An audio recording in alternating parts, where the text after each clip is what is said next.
grab a chair, because the Cleveland Browns Media Day just handed us enough drama to fuel an entire NFL soap opera. And at the center of it all, a quarterback room that's starting to feel less like a development zone and more like a political battleground. In a media appearance that was supposed to be routine, basic camp updates, maybe a few quotes about roster depth, assistant GM Glenn Cook pulled back the curtain just enough to make waves. And whether he meant to or not, he lit the match on one of the hottest debates in Cleveland sports right now. Why is Dillon Gabriel the QB2 and Shedeur Sanders isn't even close? Let's unpack it. If you're into the real story and all the messy twists they don't show on highlight reels, go ahead and subscribe. And if you're sticking around to see how this Browns QB chaos plays out, you should definitely be subscribed. First off, let's give Gabriel his due. Glenn Cook and the Browns front office were glowing about him, praised his work ethic, raved about his leadership, said he'd earned the trust of the coaching staff. And sure, Gabriel has looked composed. He's efficient. He's a rhythm guy. He makes the smart play and doesn't rattle easily. The locker room likes him. The coaches really like him. But here's the thing. That praise, that trust, that runway, it wasn't equally paved. And fans know it. Because while Dillon Gabriel was getting solid reps with the twos, and sometimes even working with projected starters, Shedeur Sanders was thrown into scrambled drills behind an O-line made of tissue paper and rookies who were still learning the playbook. If you watched those preseason reps, you saw it. He was pressured immediately. His protection broke down before he could even reach the top of his drop. The routes weren't developing. The timing was doomed. And yet, people still looked at his completion percentage and said, he's just not ready. Are we serious? The Browns want fans to believe it's all about competition.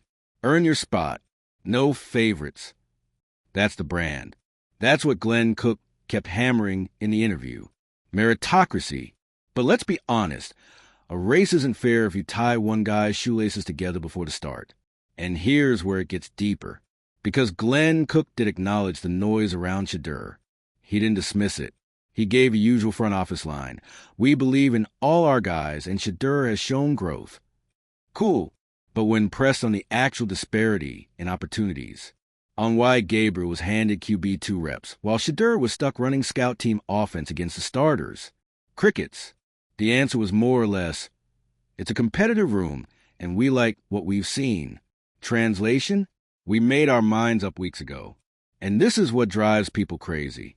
Because Shedeur Sanders, love him or hate the hype, has tools. You can't teach pocket presence like that. His footwork? Clean. His eyes? Always downfield. He's not bailing at the first sign of trouble. He's trying to make plays. But how are you supposed to evaluate a guy when he's dodging pressure from the second he calls for the snap? We're not asking for favoritism. We're asking for balance. Now let's talk about what this really means for Shedeur's future. Because Glenn Cook didn't outright say it, but you could read between the lines. The tone? It was pretty clear. Shedeur's not in the short-term plans. Not QB2. Not part of the game day roster. Maybe not even a lock for the active 53. Cook danced around it, saying things like he's continuing to develop and he's going to benefit from this process. But those are the kind of phrases you hear when a team is quietly preparing to stash someone on the practice squad. And for Shedeur, that's a dangerous place to be. Because once you're out of the spotlight, it's hard to get back in. And unless the Browns suffer an injury or a complete quarterback meltdown, Shedeur's name isn't coming up again anytime soon. Not on this depth chart. So now the million-dollar question. Is Shedeur being mismanaged, or is he just not ready? Let's get real here.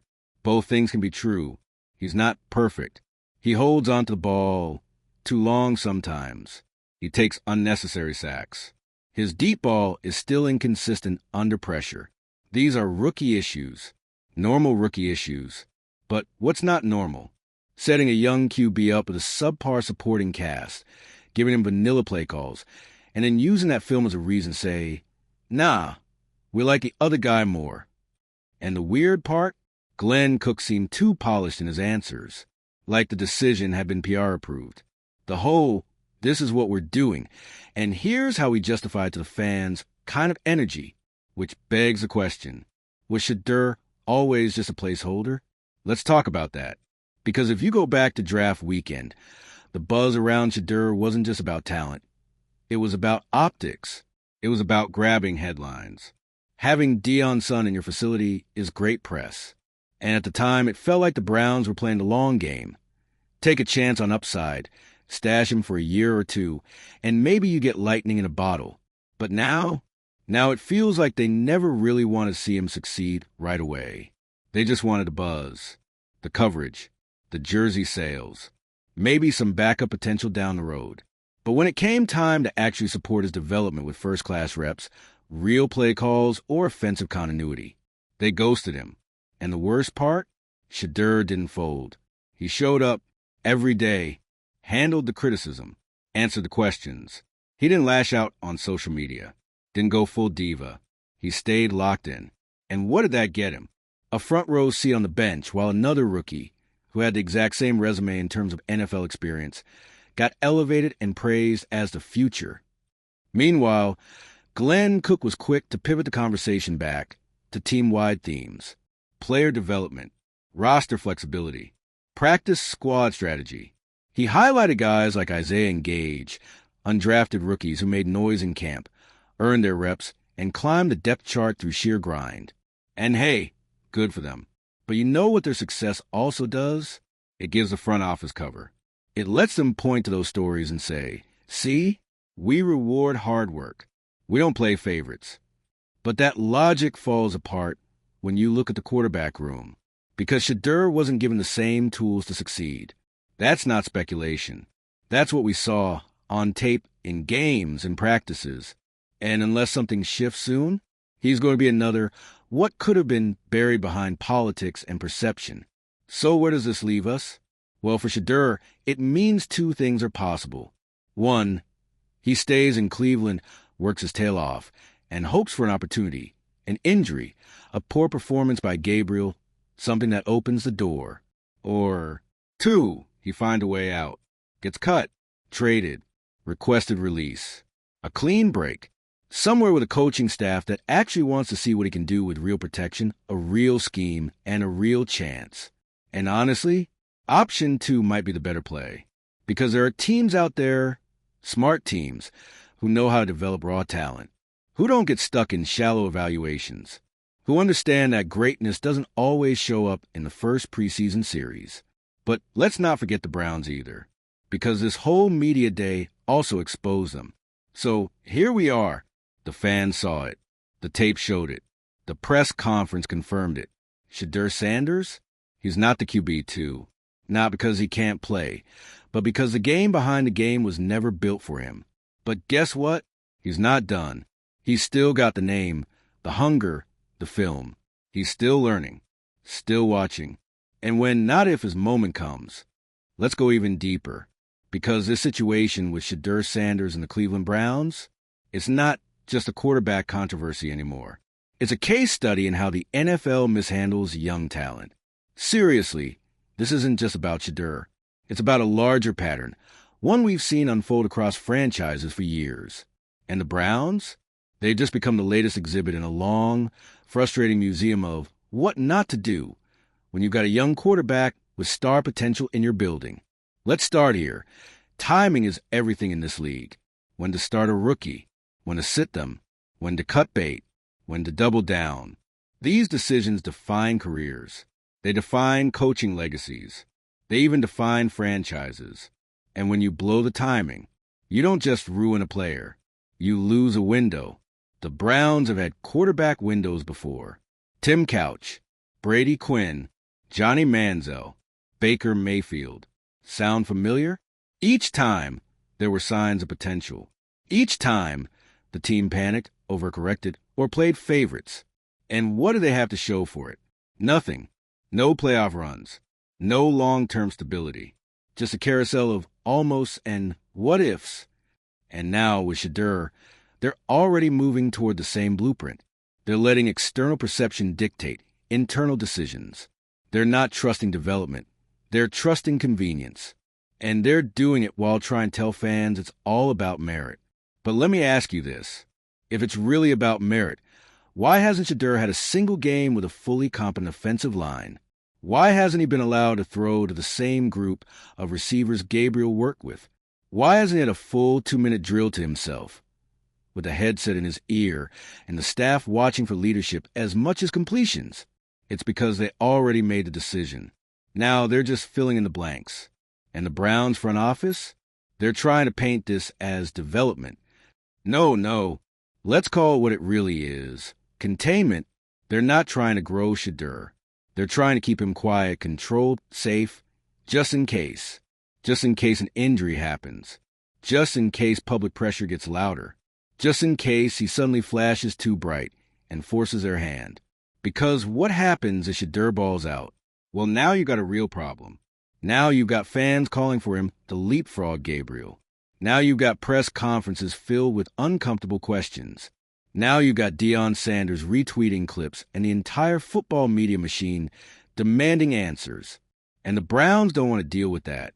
So instead, they hide behind vague terms like long-term project and situational development, hoping the media will get bored and move on.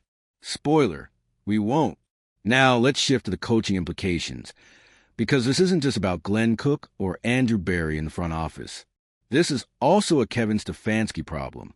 Yes, Stefanski has shown he can design an efficient offense. He won Coach of the Year. He knows how to coach quarterbacks, but only a certain type, the safe type, the low-maintenance, clipboard holding, go through the progressions at half-speed type. Shedeur isn't that. Shedeur plays with instinct. He plays with tempo. He improvises. He leads emotionally. That's not Stefanski's style, and it's painfully obvious they're not building a system that can support a quarterback like that. So now what? Do you force Shedeur to change into something he's not just to fit the system? Or do you actually evolve the system around the talent? You already know the answer. Cleveland has never been about flexibility. They're about control. And that's exactly why Shedeur is stuck in a football purgatory right now. Too talented to be cut. Too unpredictable to be trusted. Which means, unless something drastic changes, he'll be developed out of the game instead of into it. Let's take a quick detour to talk about optics and media perception, because this part's getting a little sneaky. Notice how the narrative around Shedeur has started to shift? In the beginning, he was Deion's son with incredible upside. He was exciting, electric, a headline magnet, the guy people tuned into preseason games to watch. Now, the tone is quieter. Now it's raw, still learning, not quite there. That's not accidental. That's narrative management, a subtle, PR-driven way of reshaping the conversation so that by the time the Browns move on from him, no one questions it. You see this all the time in the league. Teams start downplaying a player just enough to make the eventual release or demotion seem reasonable. But the fans aren't buying it this time, because we saw the flashes. We saw the throws. We saw the leadership even when the pocket was collapsing. We saw the drive. And we're not going to pretend it didn't happen just because someone in the PR room wants to move on. Let's go bigger. This isn't just about Shedeur. This is about what kind of NFL we want to see. Are we still building around potential?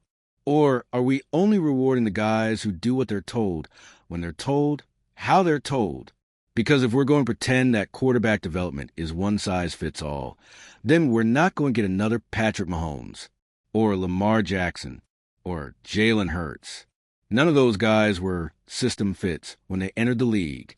They were unorthodox, too mobile, too raw, too aggressive. And look what they became with the right support, the right vision, and yes, the right opportunity.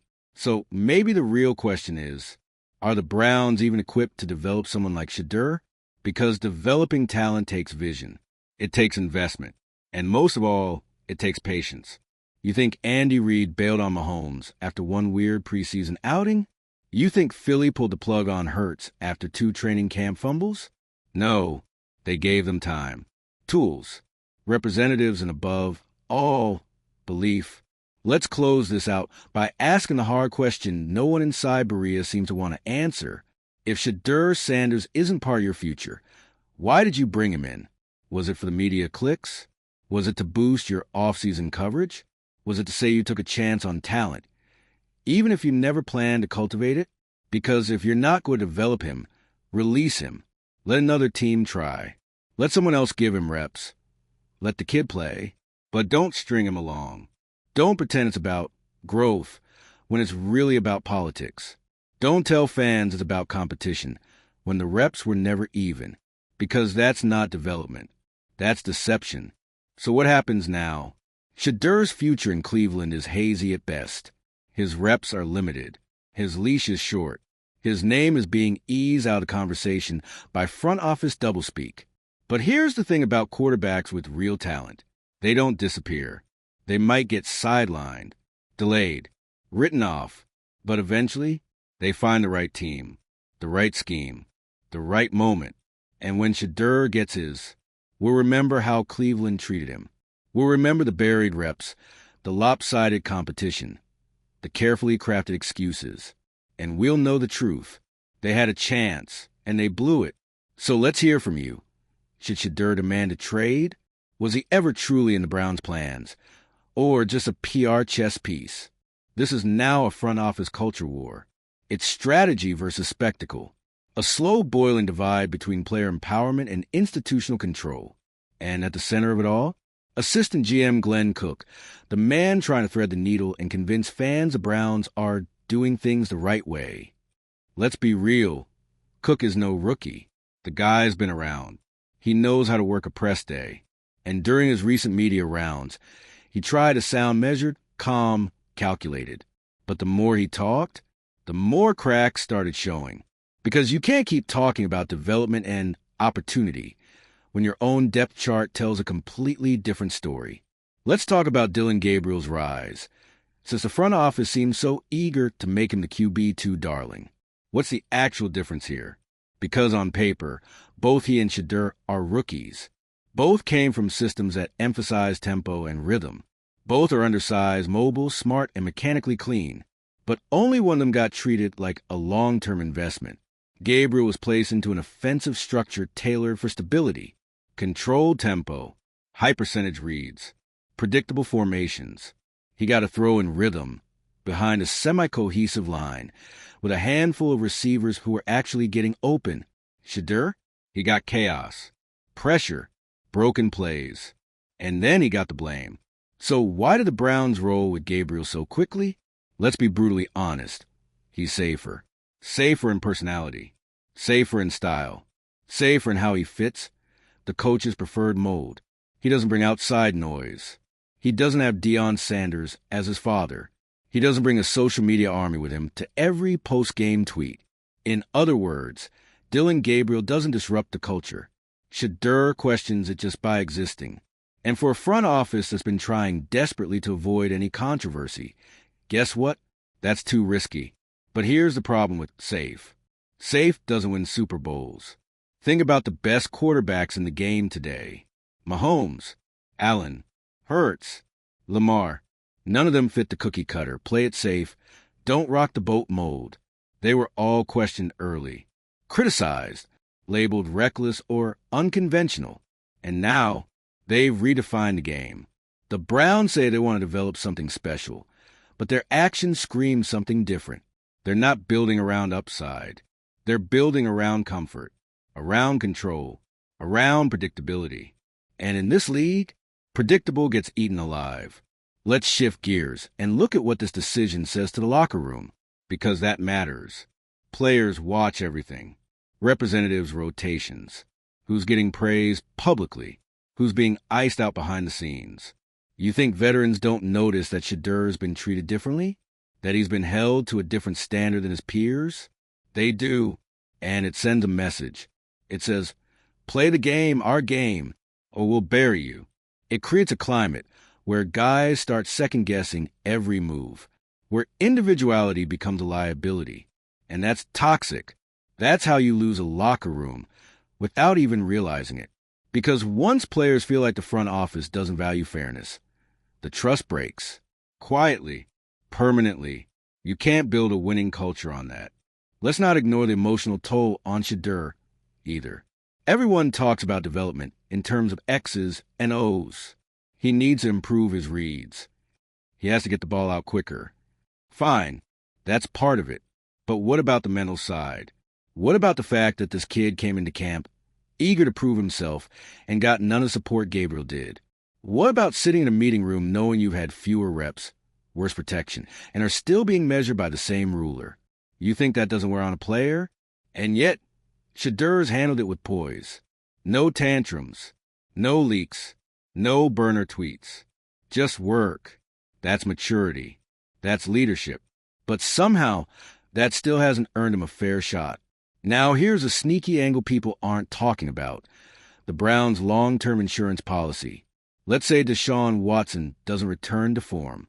Let's say his injuries linger, his consistency dips, and the franchise finds itself in quarterback limbo by 2025. Who do you want waiting in the wings? A safe backup with limited upside? Or a wild card talent who, if developed properly, could become a face of the franchise level player? That's what Shedeur could be. But right now, the Browns are treating him like a luxury they can't afford, as if giving him real development would somehow disrupt their 5-year vision. Spoiler, if Deshaun doesn't bounce back, that 5-year plan is dead anyway. So why not prepare for the contingency with a guy who actually has the tools? What are you so afraid of? That he might shine too early? Let's throw in another twist. The Deion factor. We haven't even touched this, but you know it's lurking in the background of every conversation about Shedeur.